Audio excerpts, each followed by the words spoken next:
one of the biggest hacks in US corporate history, has seen almost half of the country's population lose their personal information to hackers.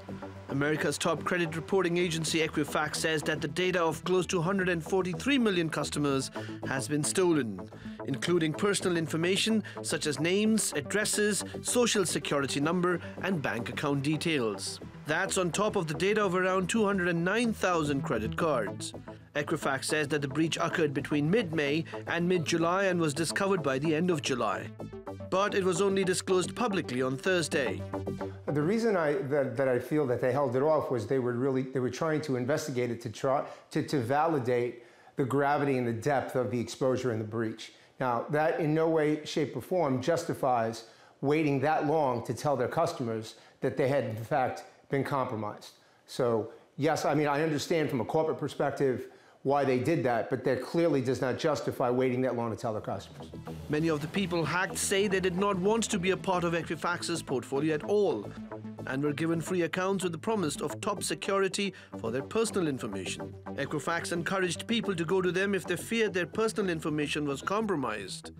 But the company became the target of hackers itself. The company's shares fell as much as 19% in after-hours trading on Thursday and plunged even further on Friday. The Atlanta-based firm has come under further scrutiny after it came to light that 3 executives sold shares worth nearly $2 million days after the breach was discovered. But Equifax says that the trio did not know anything about the intrusion when they offloaded the stocks. A very thorough federal investigation should be launched against the CFO and the other 2 senior executives that released stock subsequent to the breach and prior to advising their customers of that. There is no justification for that whatsoever. Granted, it's going to be difficult to prove what they knew and what they didn't know at the time, but let's just say it's highly suspect. For now, the private data of hundreds of millions of Americans is out in the open for hackers to manipulate. Sourav Roy, TRT World.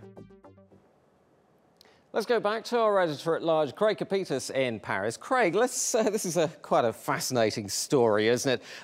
How does this security breach compare to others that have preceded it?